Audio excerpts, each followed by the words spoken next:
Hey folks, today we're covering the final dev diary for Crusader Kings 3 in 2025, and this is going to be 2025 in review. So the game team giving us their opinion on how this year went, and then later some teasers as to what's coming in 2026 for the game, including the subscription, also a change in the DLC structure. So we'll get to that shortly, but to begin with, as I said, they do cover a little bit of like what the year was, how it went, and then also the decisions they made as well. Now I'm not going to cover all that in this video. I'll leave a link to it in the description down below. The first bit just really talking about things they brought from Crusader Kings 2, the things they learned from that game, and how they made those changes to bring actually China onto the map, things like that for Crusader Kings 3. And then as they say here, throughout the steppe and the verdant reaches of China, across the insular lands of Japan and Southeast Asia, you can now play across the whole breadth of the map now in Crusader Kings 3. And they do say here, this has been a really successful year for Crusader Kings.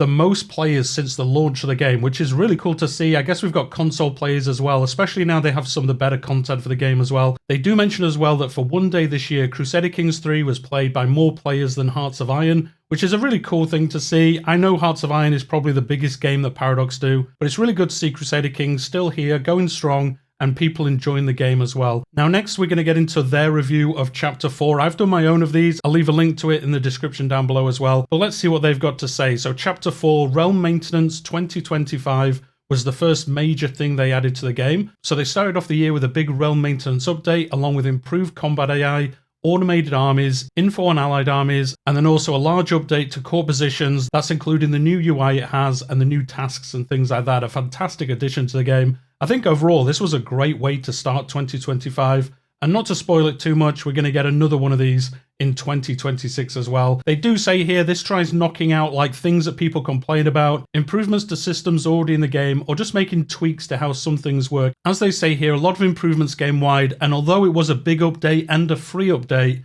it doesn't really get the glory, I suppose, that DLCs and major patches have, but they do know that we were thankful of it. And as I said, they are bringing this back in 2026. We're going to get another one of these updates, and they're going to talk about that later on in this dev diary. And then the first major bit of DLC for the game that we got was Khans of the Steppe. Now, there's a big write-up here about how this works and how it is different to Crusader Kings 2. Again, we won't read through this. We all know how Khans of the Steppe works. But it is fun to see that they look back at Horse Lords for Crusader Kings 2 and thought, okay, this isn't a very good representation of these realms. How can we make this better in Crusader Kings 3? And as they say here, they changed it so small nomad realms could migrate around this area of the map, try to become more prosperous, and then obviously a Zavarian Zud might come along, a very harsh winter, cast all that into doubt, and then maybe you migrate into the feudal realms, try and cause some trouble, try to recreate how that happened historically, and bring that into Crusader Kings 3. They seem very happy with how this DLC came out, the different ways you can now play the game. And as they say here, they also got a lot of good feedback about this, and that is because they decided to decouple dev diaries from the marketing schedule, essentially skipping ahead and revealing what they were going to be working on before it came out. This was one of the best changes that happened for Crusader Kings recently. The team now feeling comfortable to come up to us and say, look, this is what we're working on. These are the ideas that we've got. What do you think about them? Okay, we give our feedback, and then the game team go back, make those changes if they make sense. And then all the DLC is generally better for that process having to be worked through. And they mentioned that here, saying this DLC was a lot better because people gave their feedback early on, and then they got to make those changes before we actually had to pay for it and play it ourselves. So again, they were very happy with Khans of the Steppe. I was very happy with it as well. Again, I've done my full review on the channel already. The next thing that was released was Coronations. They do say this was a smaller update and one that added an activity of the same name. A new and somewhat costly ordeal to cement the rule of your new ruler ascending to the throne. With the longer they put this off, the less legitimate they would look for their realm and also other realms as well. When this activity is held, there's a lot of intents to choose depending on how you want to start off your rule, and then also some other decisions as well. Again, most of us have played this, so we don't need to cover exactly how it works here. Now, they do say this launch didn't go well. I think many of you would agree with that, with a game-breaking bug and some severe balancing issues hampering it. These issues boiled down to two things. They have talked about this previously, and the first thing of these was changing the design of this DLC very late in development and then trying to catch up for the release of it. And then the second thing, most of the team being moved on to All Under Heaven and making sure that released as good as possible. Now, I think the upside of that is that All Under Heaven, for the most part, released fantastically. Not a lot of performance issues for the most part. And I think the content, although it has needed improvements and it will get further balancing in the future, I think All Under Heaven was much the better for this happening. But as they say here, this was both unfair and unacceptable for players. They paid for this content, and through Paradox's own decisions, it was worse for those decisions. So they do say they've taken learnings from this and they're going to be applying them to future content. So we shouldn't hopefully see something like this happen again. For example, they're having several developers constantly play longer sessions up to release, and going forwards, this should hopefully prevent some of this from happening as well. And then through this process, we should just get better content in the future. Now, one thing kind of hidden at the end of this section, just talking about Coronations, is that next year they're going to focus on larger expansions. So we're not actually going to have an event pack next year, which is different to what I presumed. I thought we'd keep the same structure as the last 2 years of content, but it looks like we're getting larger expansions in 2026. Now, I don't think this means we're just going to get all Under Heaven sized expansions like 3 times in a year. I think this means we'll get an expansion that might be a little bit smaller than All Under Heaven, and then instead of 1 core expansion, we'll get 2 core expansions. You can let me know in the comments down below what you think these might be. I think this means that we might get trade and religion updates as the 2 core expansions, because they would affect everything on the map. And then the major main expansion, that then could be like a European focused content pack. If they can move religion out of my idea of what that would initially be, you could just have a massive European focused content. Or instead, whatever DLC replaces the event pack, maybe that could be in India or Africa or Slavic content DLC. This makes it very interesting as to what Chapter 5 content's going to be, because I think many of us thought we'd get the same kind of setup as this year. 1 big expansion, 1 core expansion, which is pretty big, like Khans of the Steppe, and then 1 event pack. But that event pack going away, I think that does mean 3 pretty sizable DLCs coming to us next year. So it's going to be very interesting to see what they are. The next bit of content we got was All Under Heaven. Again, so much content brought in this. China, Southeast Asia, Korea, Japan, all these new systems as well around that, the dynastic cycle and how different government types and the god kings and all that fun content we've had added to the game. I think this was, as they say, just a fantastic addition. Very different to Crusader Kings 2, where China was added to the game and it was just off the map and you just pressed a button and then you would get rewards off the Emperor. It's now on the map, really fun to play, and a bunch of different content. And as well, as they'll talk about shortly, the map is now finished and they can just pour additional content into the rest of the game now, and we should just see more and more flavor, more and more better content in the game. And I think it just sets the game up for some really good content in the future. They do mention as part of that they did want to complete the map once and for all, as I was just saying. And to do this, they wanted to add Zanzibar to the map because this was a major trade area. Now, why would they be adding in All Under Heaven a major trade hub in Africa? It makes you think, doesn't it? Maybe that'll be something that comes along in next year's content. But the final thing they want to talk about in this section is concluding and retiring Chapter 4 of content. This has happened with all the previous chapters as well. So what they're going to do on January the 14th is retire Chapter 4. So if you haven't bought the chapter, if you haven't bought any of the DLC for it as well, if you are thinking of picking that content up, I would recommend to do that before then, because you do get the discount. Interestingly, in this part, again, kind of thrown in here randomly, is that they are looking to add the DLC subscription that is in other Paradox games, like Crusader Kings 2, EU4. I think Hoi 4 has this as well. Do correct me if I'm wrong with that, though. But that does sound like it's coming to CK3 next year, which does make sense. We're up to the 5th year of content. Being able to do that subscription just makes sense for players. If you don't know how this works, you pay 1 price a month, and then, yes, you don't own the DLC, but you get access to all the DLC that's been released for the game.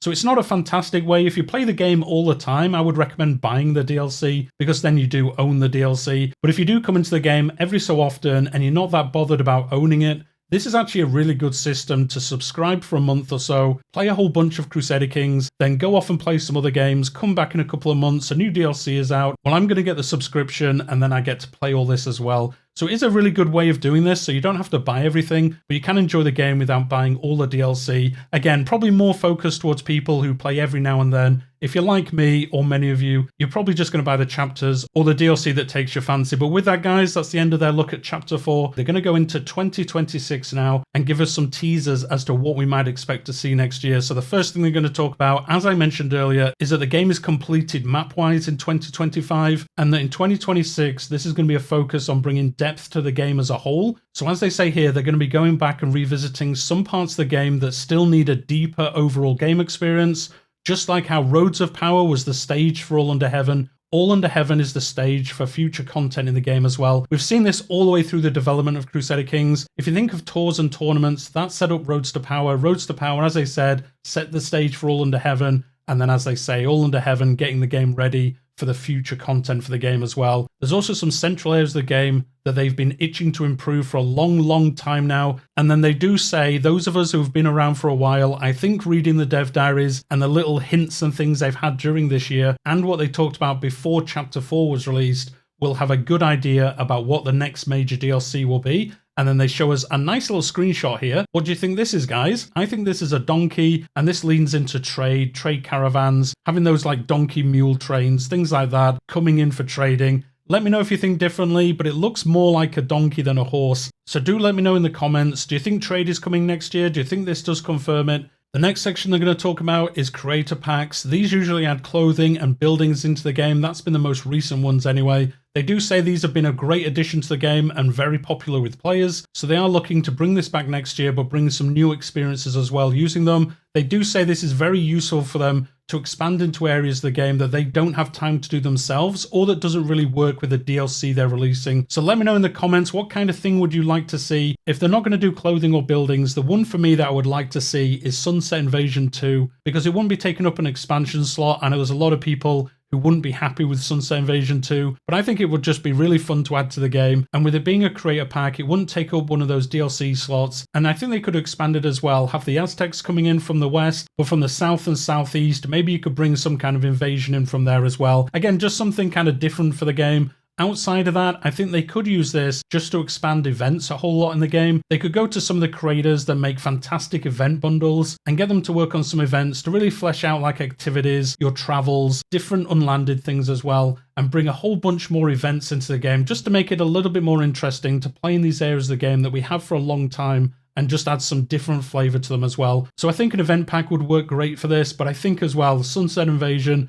it just makes sense. Let's get it added to the game. But again, just use a creator slot for this rather than a main expansion. The next thing they're going to cover is Realm Maintenance 2026. As they said, 2025 was very successful for this, and they're looking to bring this to us in the second quarter of 2026. And they've got a bunch of the team working on this already, bringing fixes and improvements to the game. They are going to focus on 3 main areas for this update: fixing bugs, working on what the community have highlighted the most. They are also going to be working with somebody to make improvements to the game and refine some of the projects from this year's Black Forge Jam. If you don't know what that is, I covered that in a previous video on the channel. This is where they focused on little projects that could get added to the game in the future, and they showed off things like City Sprawl, changing some systems in the game, and also the major one was like hiding things in the game from you as a player, so not being able to see the entire map to begin with, and then also character stats kind of being hidden from you as well until you did some kind of scheming or alliance with that person, and then it would open up for you. There is a mod that does this. I think it's called Obfuscate, and it is a fantastic mod. It just makes it a little bit more interesting to play.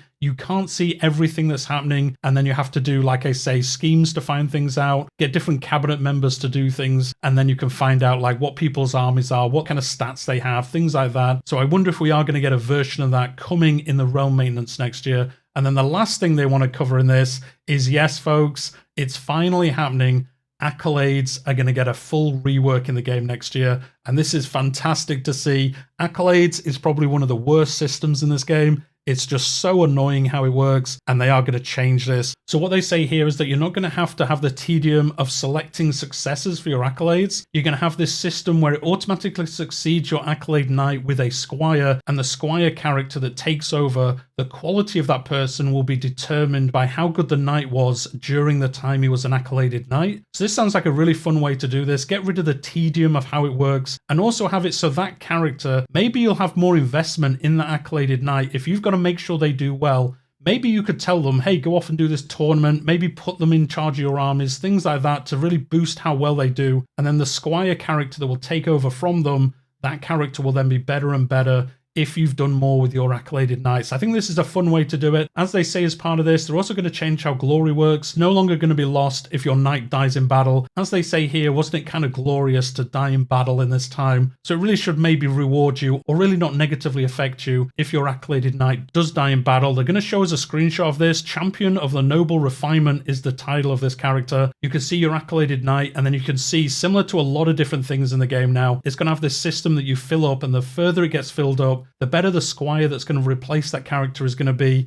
As you can see in this example, this squire, pathetic. He's going to be terrible when he takes over. Now, the one thing about this, I suppose, that is a little bit different is that I think it creates the accoladed champion that replaces them from this squire system. So does that mean the squires don't exist in the game? And then when your accoladed champion or knight dies, it just creates a character already old enough to replace them? Some other systems in the game, I guess, kind of work like this as well. But I think if this works the way it sounds like, this is going to be such an improvement from the current accolade system. I think all of us generally hate that system. It actually has some cool bonuses and some fun different ways to use it, but it's just so annoying to use. I think many of us just press buttons. Yeah, just do whatever. Just stop telling me I'm missing those knights. Okay, you're not cool. Just whatever until I get told to refill them up again. They did also show off some of the cultural specific art that's going to be in this section of the game as well. Some really nice art here. The guy obviously fixing the helmet, the kids playing archery, and then some other pictures as well. The last thing they want to talk about is the story cycle system. You might not know what this is. I didn't really understand what it was the first time I looked at this. I was like, what's the story cycle system? Well, it's mostly things that are currently in the game, but don't really have a system overlaid over them at the moment.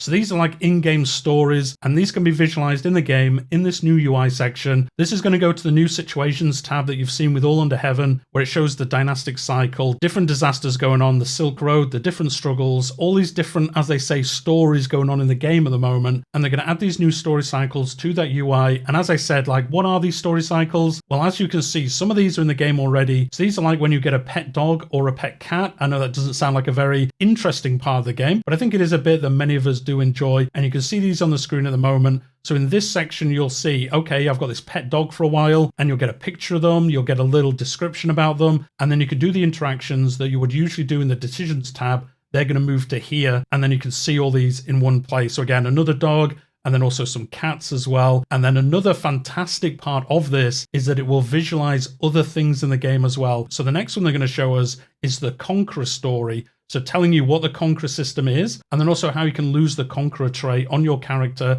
So I guess if you become a Conqueror, you'll see this pop up, and then you can see here, this will stop happening as a story if you're no longer a Conqueror, and how can that happen? And you can see the list of them as well. And then the following one they're going to show, this is one that I've been asking for ever since Roads to Power came out, is that they're going to be able to show other story bits in this section as well. So like the Song of El Cid that you can see on the screen at the moment. And then as part of this, I'm sure you'll be able to see Hereward the Wake story that you could play in England. This is a really fun unlanded gameplay system. But the problem is, especially for that version, is that you can't see anywhere in the UI if it's still happening, what the requirements are, what's happening in the story at the moment. You have to wait for these events to pop up, and then you get a little bit of a UI that tells you like what's happening at the moment. But it looks like all of these are going to move into this story section. And then as you can see for the story of El Cid, you'll get a description of what this is about. You'll also see the loyalty bar that does affect how this plays out as well. And then you can see the buff that he gets as well. And then also below that, you can see your informal liege. So again, depending on which side you go in the story, that will be a different character. Or I guess if Sancho II dies, it'll get replaced with his heir as well. So this is just a really nice addition. This is what the realm maintenance system really is for. This allows them to bring in a bunch of bug fixing and then also go back to old systems, change those systems like we've seen with Accolades, or even add in these new UI elements that I wouldn't even think of adding into the game in this style. And going in and thinking, people really like these story events that we have. They're very hard to track. They're very opaque as to how they work. Well, why don't we have a separate UI for these? And then you can track the different ones you're doing and see what happens in them as well. They do mention as well, other things can be tracked in this. You can see another example here, Mirror in the Mud. A peasant bearing your exact likeness has been found. A veritable doppelganger. This never happened in the world, obviously,